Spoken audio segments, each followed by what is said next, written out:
자, 오늘은 상처와 소외감이라는 제목으로 함께 말씀의 은혜를 나누고자 합니다. 오늘 본문은 여러분 아시는 것처럼 욥과 세 친구가 계속 논쟁을 하지 않습니까? 그것이 이제 한 번 주기가 끝나고 두 번째 주기로 들어섭니다. 그래서 엘리바스, 빌닷, 소발과 1차 논쟁 끝냈고 다시 이제 한 바퀴 또 돌아서 2차 논쟁 들어가는 건데, 엘리바스와의 논쟁 끝났고 지금 오늘 본문은 빌닷의 그 두 번째 변론에 대한 욥의 답변이라고 할 수가 있겠습니다. 그래서 이제 두 번째 주기에 들어서서 빌닷이 더 강도를 높여서 욥을 나무라지요. 그것에 대해서 이제 욥이 답변을 하는 거예요. 욥의 답변. 이것이 오늘 본문이죠. 오늘 본문의 구조를 보면 1절부터 12절까지는 상처에 대해서 이야기하고 있고 13절부터 끝절까지는 소외감에 대해서 이야기를 하고 있습니다. 그래서 저는 오늘 고난의 때에 훨씬 더 더해지는 그 상처와 소외감에 대해서 한번 같이 말씀의 은혜를 나누었으면 좋겠습니다. 자, 1절에 이렇게 시작하고 있습니다. 욥이 대답하여 이르되 2절에 너희가 내 마음을 괴롭히며 말로 나를 짓부수기를 어느 때까지 하겠느냐, 이렇게 욥이 이야기를 합니다. 너희가 내 마음을 괴롭게 하고 또 말로 나를 어떻게 한다고요? 짓부수기를 어느 때까지 하겠느냐. 예. 여러분, 친구들의 말이 그 훈계가 욥이 당한 고난만큼이나 그 재앙만큼이나 욥에게 큰 고통을 안겨주었다는 것입니다. 고난도 고난이고 재앙도 재앙이지만 친구들의 그 말이, 정말 그 사랑 없는 그 징계가 욥에게는 너무너무 큰 고통을 안겨주었다는 것이죠. 그래서 욥이 이야기하는 거예요. 너희가 내 마음을 괴롭히며, 보세요, 말로 나를 짓부수기를 어느 때까지 하겠느냐, 이렇게 이야기하면서 너희들의 그 훈계와 그 말로 인해서 내가 받은 상처가 너무 크다, 내 마음이 너무 괴롭다, 이렇게 욥이 이야기하는 것이죠. 그러면서 3절에 이어 말하기를 너희가 10번이나 나를 학대하고도 부끄러워 아니하는구나, 이렇게 이야기를 합니다. 몇 번이라고요? 10번이래요. 이 10번은 완전수예요. 그러므로 많음을 상징하는 거죠. 딱 10번만 그렇게 했다는 게 아니라 많이 했다는 거예요. 많이. 예. 자, 너희가 10번이나 나를 학대하고도 부끄러워 아니하는구나. 그 친구들이 나를 뭐 했다고까지 표현을 하고 있어요? 학대했다고까지 그렇게 욥이 표현을 하고 있어요. 여러분, 평범한 사람도 비난의 소리에는 마음이 상하는 것이 일반적인 관례인데, 하물며 육체적으로 상한 고통, 심한 고통 중에 있는 욥을 한 사람도 아닌 세 사람이 번갈아가며 비난을 퍼부으니 이것은 욥에게 있어서 학대와 모욕으로 느껴졌다라는 것이죠. 그렇지 않습니까? 그냥 평범한 사람도 비난의 소리를 들으면 이게 어쩔 수 없어요. 마음이 상해요. 그것이 일반적이죠. 그런데 지금 욥은 어때요? 육체적으로 아주 심한 고통 가운데에 있어요. 그런 욥에 대해서 한 사람도 아니고 세 친구가 번갈아가면서 계속 비난을 퍼붓는 거예요. 그러니까 이것이 욥에게는 그냥 비난 정도가 아니라 뭐로 느껴진다는 거예요? 학대와 모욕으로 욥에게는 그것이 느껴지더라라는 것이죠. 자, 그러면서 5절에 이야기합니다. 너희가 4절에 비록 내게 허물이 있다 할지라도 그 허물이 내게만 있느냐, 이렇게 이야기해요.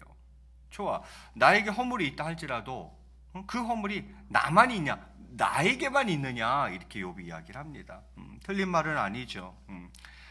다른 사람을 책망하기 전에 자신에게도 같은 잘못이 없는지 먼저 살펴보아야 합니다. 더러운 손으로 더러운 것을 치운다는 것은 오히려 더 더럽게 만드는 것이 될 수 있기 때문이죠. 그래서 욥이 이야기하는 거예요. 내게 허물이 있다 할지라도 그 허물이 나에게만 있느냐, 니네는 허물이 없느냐, 이렇게 이야기하는 거죠. 우리나라 속담에 그런 말이 있죠. 똥 묻은 개가 재 묻은 개 나무란다고. 본인 똥 묻은 걸 생각 안 하고 다른 사람 그 똥보다는 덜 더러운 재 묻은 것에 대해서 계속 비난을 하는 것이죠. 지금 욥이 말하고 있는 게 바로 그런 대목입니다. 비록 내게 허물이 있다 할지라도 그 허물이 나에게만 있느냐 이렇게 친구들에게 이야기하죠. 그러면서 5절에 이야기합니다. 5절과 6절에 보니까 너희가 참으로 나를 향하여 자만하며 내게 수치스러운 행위가 있다고 증언하려면 하려니와 하나님이 나를 억울하게 하시고 자기 그물로 나를 에워싸신 줄을 알아야 할지니라 이렇게 이야기를 합니다. 자꾸 나에게 뭔가 문제가 있다고 너희들 몰아세우는데 너희가 참으로 나를 향하여 자만하며 내게 수치스러운 행위가 있다고 증언하려면 하려니와 자 하나님이 나를 억울하게 하셨 누가 나를 억울하게 하셨다고요? 하나님이 나를 억울하게 하셨다 이런 표현을 쓰고 있어요. 욥은 자신의 고통의 원인이 죄악의 결과가 아니라 자신이 전혀 알 수 없는 하나님의 뜻에 의해서 진행된 것임을 밝히고 있는 거죠. 나의 이 고통이 내 죄악의 결과라고만 너희들 이야기하는데 나는 그렇지 않다고 본다. 알 수는 없지만 도무지 그 하나님의 뜻을 내가 알 수는 없지만 그 하나님의 뜻에 의해서 이것이 진행되고 있다라고 욥은 이야기하는 것이죠. 그래서 친구들의 생각이 잘못되었다는 것을 지적하고 싶은 거예요. 너희들은 무조건 다 내 죄 때문이다 이렇게 이야기하지만 아니라는 거죠. 하나님의 뜻에 의해서 뭔가 지금 이 고난이 이렇게 진행되고 있는 것이다. 자기는 그렇게 생각한다는 거죠. 자, 그러면서 그가 7절에서 이렇게 이야기합니다. 우리 7절 말씀은 한번 같이 읽겠습니다. 7절 시작.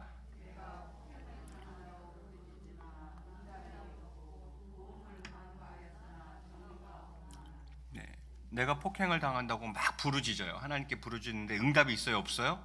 없고 또 도움을 간구하였으나 정의가 없구나 이렇게 이야기를 합니다. 이거는 이제 하나님의 침묵을 이야기하고 있는 거죠. 하나님의 침묵.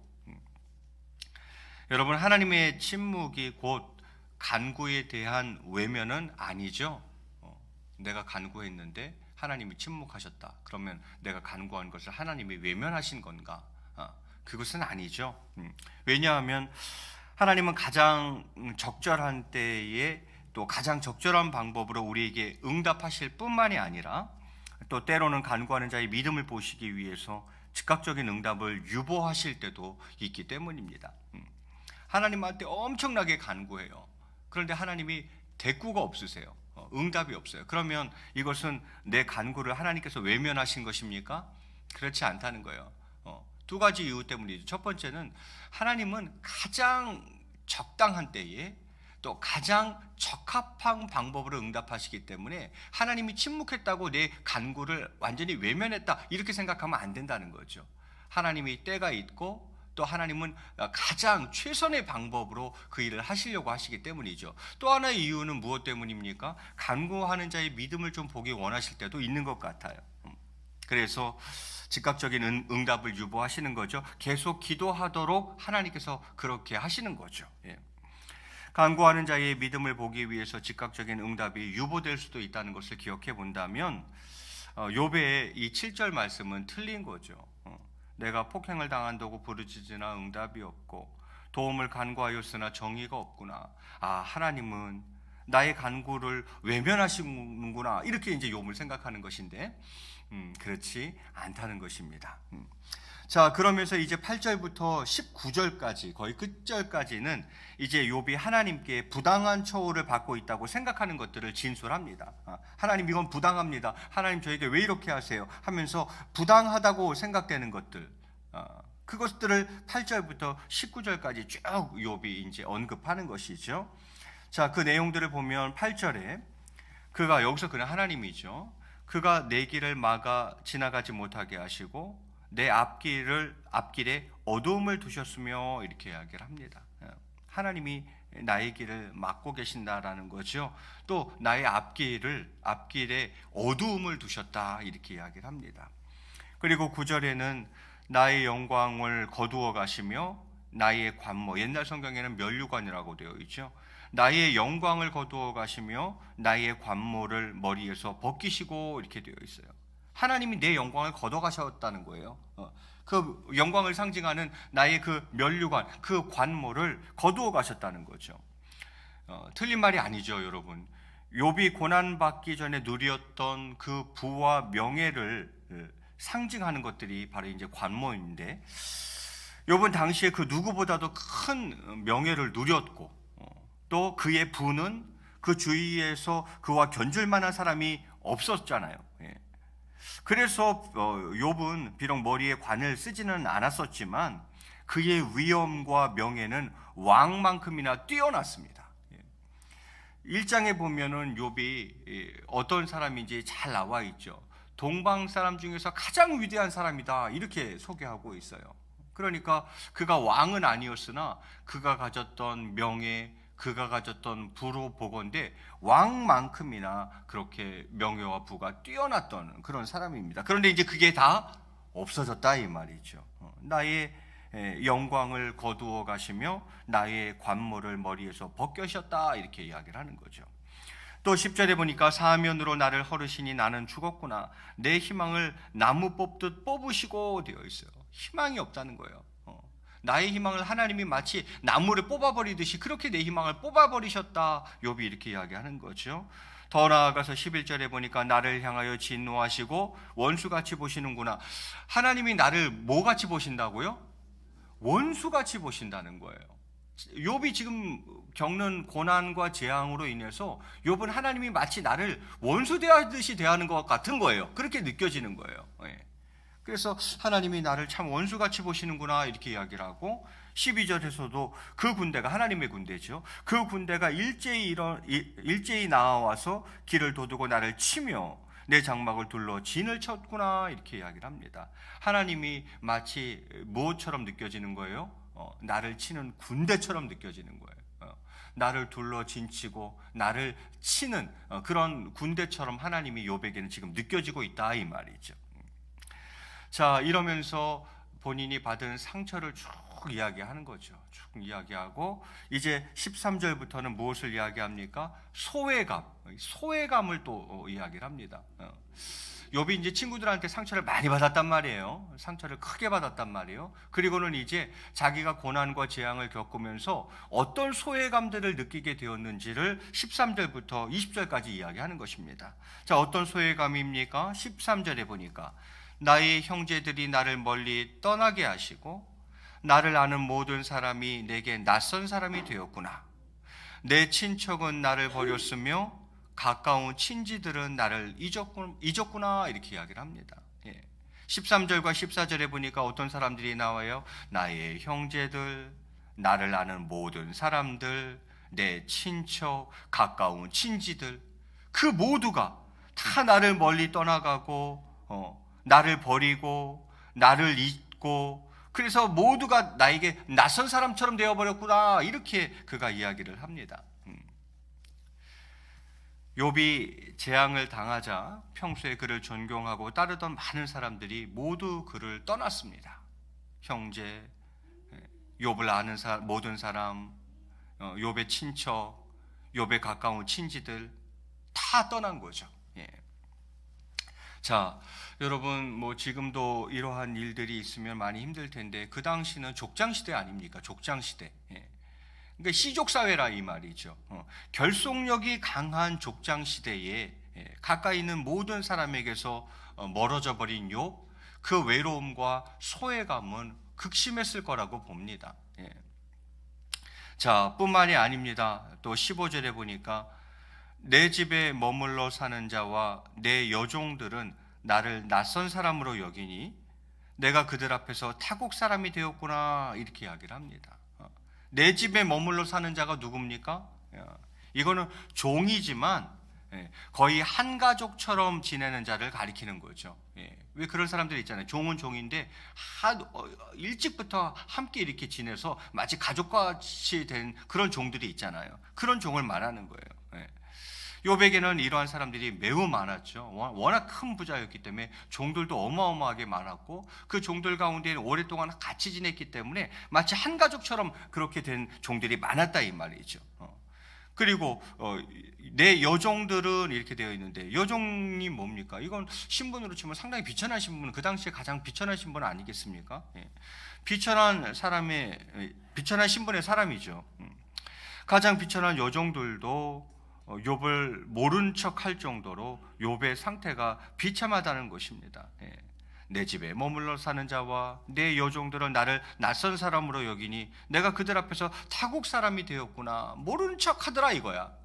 내가 이렇게 쫄딱 망하니까, 고난과 재앙 가운데 있으니까 내 집에 머물러 살던 자들이었는데, 내 여종들이었는데 그들도 나를 쌩 하고 모른 척 하더라, 이제 이 말이죠. 16절에 또 그럽니다. 내가 내 종을 불러도 대답하지 아니하니 내 입으로 그에게 간청하여야 하겠구나, 이렇게 이야기합니다. 종인데 불러도 대답을 안 해요. 오히려 욥이 간청을 해야 되더라, 이렇게 욥이 이야기를 하고 있어요. 욥이 주인임에도 불구하고 종으로 하여금 자기를 돌봐주기를 간청해야 할 정도로 욥이 처한 상황이 이렇게 비참했다, 이 말이죠. 자, 뭐 더 말하면 뭐 합니까? 가장 가까운 아내도 나를 떠나는 판인데 누가 남아 있겠어요? 아내가 떠나는 판인데 누가 남아 있겠어요? 그래서 17절에 이야기합니다. 17절에 내 아내도 내 숨결을 싫어하며 내 허리의 자식들도 나를 가련하게 여기는구나. 먼저 내 아내도 내 숨결을 싫어한다. 여기서 말하는 숨결은 뭔가? 이것은 질병을 앓고 있는 욥의 육체에서 나는 냄새죠. 저도 이제 할머니가 돌아가실 때까지 집에서 모시다가 할머니가 돌아가셨거든요. 저의 할머니가.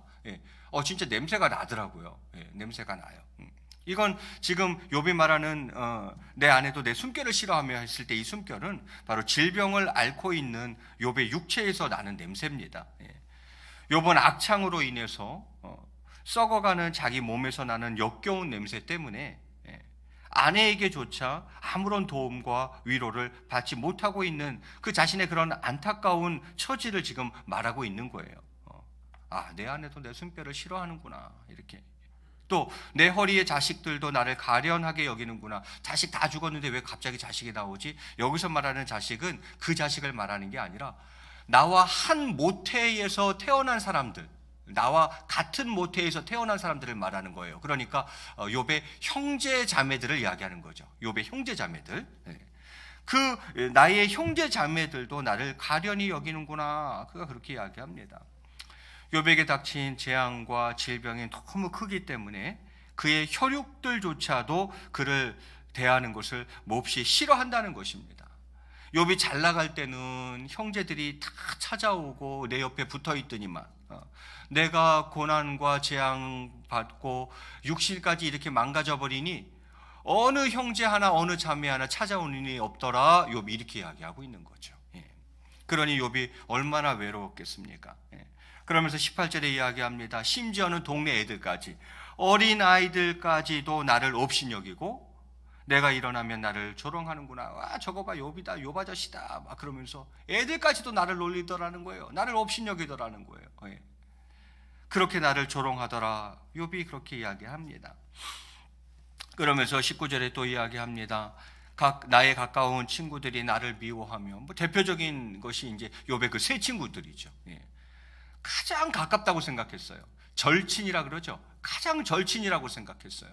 그런데 나의 가까운 친구들이 나를 미워하며, 내가 사랑하는 사람들이 돌이켜 나의 원수가 되었구나, 욥이 이렇게 이야기를 합니다. 그러면서 그가 마지막을 20절에 이렇게 마무리합니다. 우리 마지막 말씀을 한번 같이 읽겠습니다. 시작. 내 피부와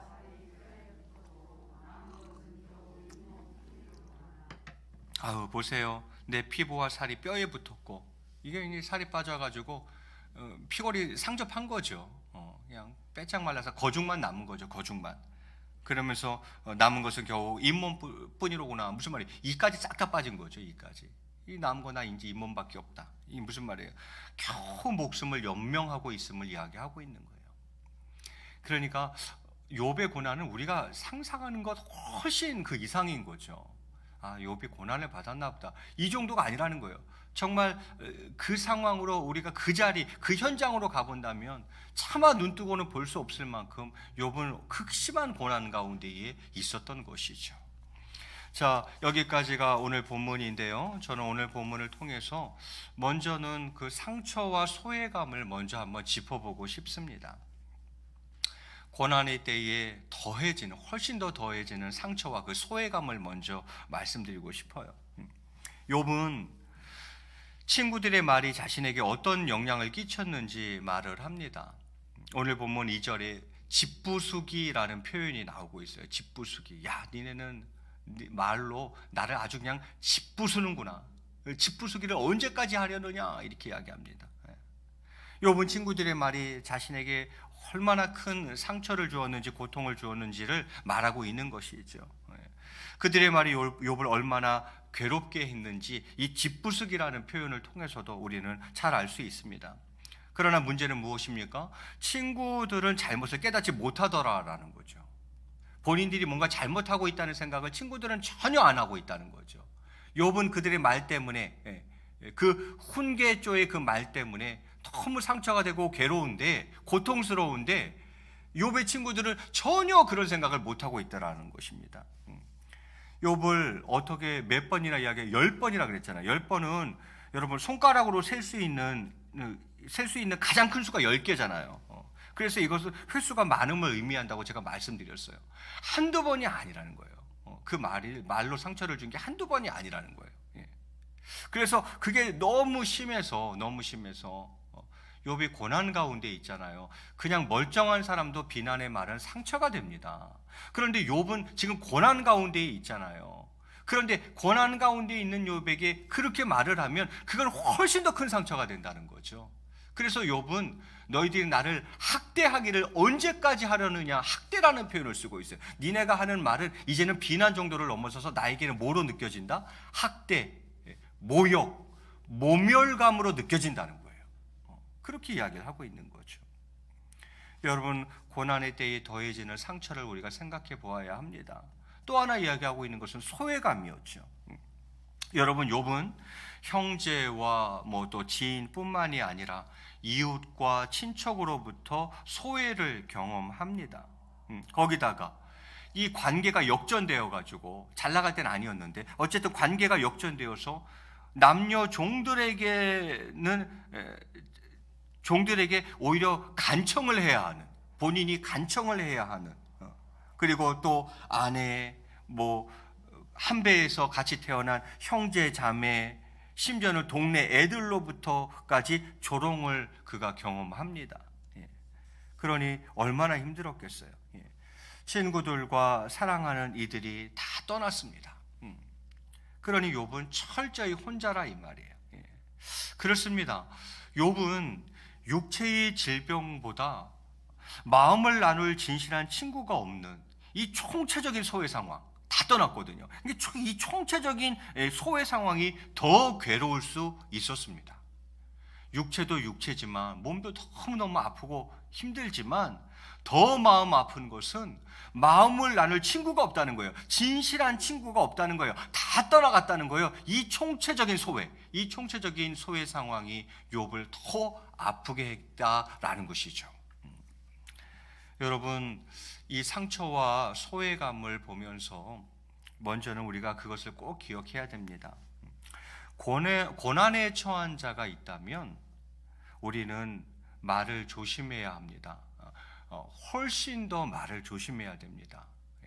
그 사람이 잘 살고 있고 지금 너무 평안하고 너무 행복하고 그러면 좀 나아요. 그런 경우에는 상처를 별로 받질 않아요. 그냥 상처를 받아도 그냥 그러려니 하고 넘어가요. 그런데 고난 가운데 있는 사람은 그렇지 않다는 거예요. 고난에 처한 사람이 있다라면 우리가 말을 조심하는데 훨씬 더 조심해야 된다는 거예요. 왜요? 그게 그 사람에게는 거의 학대로 느껴질 수 있기 때문에, 그것이 모욕감이나 모멸감으로 느껴질 수 있기 때문에 우리가 훨씬 더 말을 조심해야 된다는 거예요. 또 고난에 처한 사람이 있다면 소외감을 느끼지 않도록 신경을 써야 합니다. 공동체 안에서 그 누구도 소외감을 느끼지 않도록 우리가 바짝 신경을 써야겠지만, 특별히 고난에 처한 자가 있다면 고난에 처한 자는 훨씬 더 크게 소외감을 느끼기 때문에 훨씬 바짝 더 신경을 써야 되겠다라는 것입니다. 오늘 말씀을 보면서 첫 번째 생각하게 되는 부분은 바로 저는 그 부분이에요. 모두가 상처가 있죠. 또 소외감을 느낄 수 있지만 특별히 고난에 처한 자는 더 그럴 수 있기 때문에 우리가 말도 훨씬 더 조심하고 또 소외감을 느끼지 않도록 훨씬 더 잘 챙겨야 된다라는 것을 먼저 말씀드리고 싶습니다. 그러면서 결국 그렇구나. 결국 뭐 사람들은 뭐 나 자신을 위시하여서 다 한계가 있구나 하는 생각을 역시 떨쳐버리기는 어려운 것 같습니다. 우리가 고난을 받을 때에 진실로 우리를 도와줄 수 있는 존재는 오직 참 위로자 되신 하나님밖에 없다는 것을 오늘도 다시 본문을 우리에게 일깨워 주는 것 같습니다. 고난을 받을 때 진실로 나를 도와줄 수 있는 존재, 물론 좋은 사람들도 하나님이 주위에 많이 붙여주시긴 하시지만 궁극적으로 나를 위로할 수 있는 참된 위로자는 오직 하나님밖에 없겠구나라는 생각을 합니다. 그렇기 때문에 사실 욥도 비록 자기에게 고난을 주신 하나님께 불평하면서도, 왜냐하면 하나님이 허락하지 않으면 하나님이 직접 고난을 주는 건 아니죠. 그러나 하나님이 허락하지 않으시면 이 고난이 나한테 올 수 없거든요. 그러니까 하나님이 이 고난을 허락하신 거야. 그래서 하나님께 대한 불평을 많이 토로하지 않습니까? 그런데 그러면서도 하나님만이 자기를 소생시킬 수 있다는 믿음을 버리지 않고 있었던 거죠. 왜요? 하나님만이 오직 참된 위로자가 되신다는 것을 욥이 아는 거죠. 그래서 하나님 앞에 엄청 투덜거리면서도 하나님만이 나를 소생시킬 수 있는 분이라는 것을 알기 때문에 그 믿음을 욥이 버리지는 않습니다. 계속 이제 42장까지 가는데 보세요. 욥이 그 믿음을 버리지는 않아요. 그렇습니다. 우리의 오직 참된 위로자 되신 하나님을 우리가 좀 기억했으면 좋겠어요. 사람은 그냥 큰 차이가 없는 것 같아요. 거기서 거기고 비슷비슷한 것 같아요. 세상은 돈과 권력을 중심으로 모입니다. 가만히 또 자세히 보세요. 세상은 다 그래요. 돈과 권력을 중심으로 모여요. 반대로 연약함, 이것은 사람의 외면과 멸시를 받게 되어 있죠. 이게 우리가 살아가는 세상이에요. 연약함은 사람의 외면과 멸시를 받고, 세상은 또 이 세상 사람들은 돈과 권력을 중심으로 모이고. 하지만 예수님은 우리의 연약함을 참으로 동정하시는 분이시죠. 우리의 연약함을 동정하시는 분. 그래서 사람은 배신하고 떠날지라도 예수님은 언제나 우리와 함께 하시죠. 예수님은 우리의 참된 위로자가 되십니다. 그런 거로 참된 위로자가 되시는 하나님 아버지와 예수 그리스도께로 나아가는 저와 여러분의 삶이 될 수 있기를 바라겠습니다. 말씀을 맺을까 합니다. 사랑이라고 생각했던 모든 관계가 끊어지고 세상에 홀로 버려진 것 같은 그런 날에도 결코 거두지 않으시는 하나님의 그 시선을 발견할 수 있는 저와 여러분이 되길 바라고, 또 그 하나님의 시선 속에서 흔들리지 않는 기쁨으로 믿음의 길을 당당히 걷기를 원합니다. 삶을 삼키는 고난에도 그래, 하나님 계시지, 예수 그리스도 계시지, 나는 그분의 자녀지라는 그 정체성을 잊지 않고 살아가야 할 것입니다. 우리 사랑하는 성도 여러분들도 저보다 훨씬 더 인생을 오래 사셨기 때문에 지금까지 살아오는 인생 가운데에 크고 작은 또는 한두 번은 경험해 보셨을 거라고 생각해요. 사랑이라고 생각했던 관계가 끊어질 때가 있고, 가끔은 그냥 세상에 나 홀로인 것 같은 그런 날이 있을 수도 있잖아요. 그때에도 하나님은 계신다는 거예요. 예수 그리스도는 계신다는 거예요. 결코 날 향한 하나님의 시선을 거두지 않으신다는 거죠. 그 시선을 우리가 느끼면서 살아가야 되는 것이죠. 그 시선 속에서 그래, 흔들리지 않는 기쁨을 가지고 믿음의 길을 당당히 걸어가는 것입니다. 욕과 같은 고난은 아니지만 가끔은 마치 내 삶을 삼켜버릴 것 같은 고난을 경험할 수도 있잖아요. 그러한 고난에도 그래, 내가 하나님의 자녀지, 예수님이 나에게 계시지, 아까 찬양도 예수님은 나의 좋은 친구, 그 주님을 기억하면서 우리가 올곧게 믿음의 길을 잘 걸어 나갈 수 있기를 주님의 이름으로 간절히 축원드리겠습니다.